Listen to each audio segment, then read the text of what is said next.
Hello. Congratulations to Peyton Manning, Von Miller, and the Denver Broncos on their Super Bowl victory. And welcome back to Hagan's New Jersey PIP Tips, where we bring you monthly segments on New Jersey auto insurance personal injury protection, otherwise known as PIP. Today's topic is going to be on pre-certification and prior notices. Just like the Denver Broncos, you want to be successful in your practice and in your care for your patients. PIP has become highly regulated in the state of New Jersey, and more control has been given to the insurance carriers. Gone are the days where treating providers determined what was the best course of care for their patient based on their injuries. When a PIP carrier receives notice of a claim, they are required to send a decision point review plan to the insured and to the insured's treating provider. The decision point review plan will spell out the requirements for the patient's claim and treatment, and specifically the prior notices and or pre-certifications that are required prior to treatment. First, I should point out that prior notices and pre-certification are not required within the first 10 days following a motor vehicle accident. This testing and treatment will only be subject to demonstrating that it was medically necessary, reasonable, and causally related to the motor vehicle accident and within the standards of good practice. Secondly, I should point out that there is some difference between prior notice and pre-certification. Prior notice is required at junctures designated by hexagonal boxes when treating a patient for identifiable injuries under the care paths.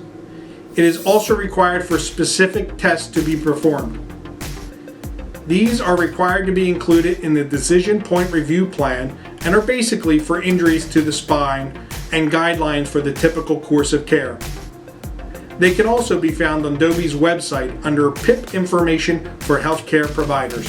Pre-certification is a separate category that may be included in the plan for other injuries and treatment that are commonly provided. In reality, all plans require pre-certification for any and all types of treatment. Although this is not what was anticipated by the regulations, the Department of Banking and Insurance has allowed carriers to require pre-certification of just about everything besides the care paths and prior notice. Now, the prior notice and pre-certification have similarities also. They use the same process. The doctor must first evaluate the patient and perform testing, noting the subject complaints and objective findings, assess the patient's condition, come up with a diagnosis and determine whether it's causally related to the motor vehicle accident, and arrive at a proper treatment plan that is medically necessary, reasonable, and causally related to the accident. The provider must submit a pre-certification or prior notice with the appropriate APTP with the above reports. The APTP form should be provided with the decision point review plan you receive from the insurance carrier, but you can also find it at Dobie's website at PIP information for healthcare providers. The insurance carrier then has up to 3 days to respond to your request, and any denials must be based on a physician advisory review or an IME. If the insurance carrier does not respond within those 3 days, your treatment is deemed authorized and the insurance carrier cannot deny your treatment for medical necessity absent proving fraud. The timing of your request is important as it will impact the time that the carrier has to respond and may impact whether there is a pre-certification penalty of an additional 50% copayment. This is only if you perform treatment without previously requesting authorization. Here are some helpful tips for a successful prior notice and pre-certification. First, make sure you follow the decision point review plan that they send you.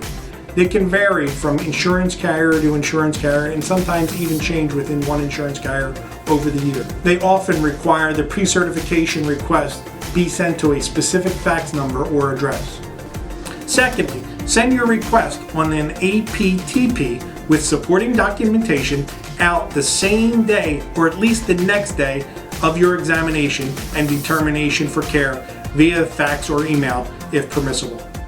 Next, fill out the APTP completely with all possible CPT or other codes of evaluations, testing, treatment, DMEs, medications, etc.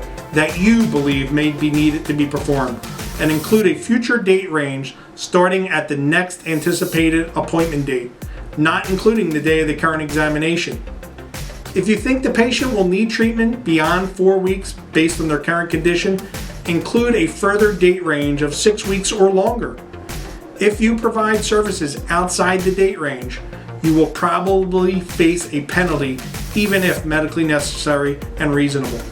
Some insurance carriers look for these technicalities to reduce the amount they have to pay to you, regardless if it's beneficial to the patient. Next, make sure you save proof of sending your request, such as fax confirmation or email confirmation, to ensure that the respondent can't claim it didn't receive it, or to demonstrate that the response was untimely. You may need the request and proof of sending if you need to go to arbitration to collect your bill. Additionally, proceed to properly treat the patient pursuant to your plan, and remember to re-examine the patient at least 3 days to a week before the end of the treatment plan to determine if the patient will need additional testing or treatment requiring another pre-certification request. If something comes up during a treatment plan that requires additional services not included in your prior pre-certification request, immediately send out a new APTP with supporting documentation. Additionally, appeal immediately if a treatment plan is denied or reduced, as most decision point review plans require at least one appeal, and some appeals must be filed within 5 days. For further information regarding appeals, see my prior video segment on appeals.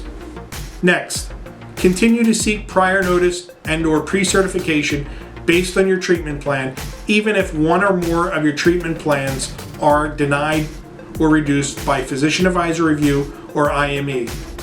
The one true exception is if the insurance carrier tells you in writing that you no further are required to seek pre-certification, or that they won't consider any further pre-certification requests. You also need to seek prior notice or pre-certification even if the PIP policy is a healthcare primary policy, unless the carrier tells you that pre-certification is not required. Well, that's the basics of the in and outs of prior notices and pre-certification. So make sure you properly and timely request prior notice and pre-certification to ensure that you do not suffer penalties or cannot get your bills paid in arbitration. As this is a lot of information, forms, dates, and things to understand and remember, the good news is the law offices of Sean T. Hagan, LLC, is here to help you answer your questions and file your arbitrations at absolutely no attorney fees and cost to you. I can be reached at 732-722-2911, or you can email me at sthaganlaw@gmail.com. That's sthagan law@gmail.com.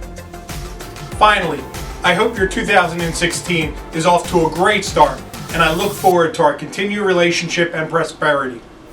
If you found this video helpful, please like, share, and subscribe for future videos. Also, your comments are greatly appreciated, and if there's a topic that you want covered, let us know. Again, I'm never too busy for your kind referrals. Thank you, and God bless.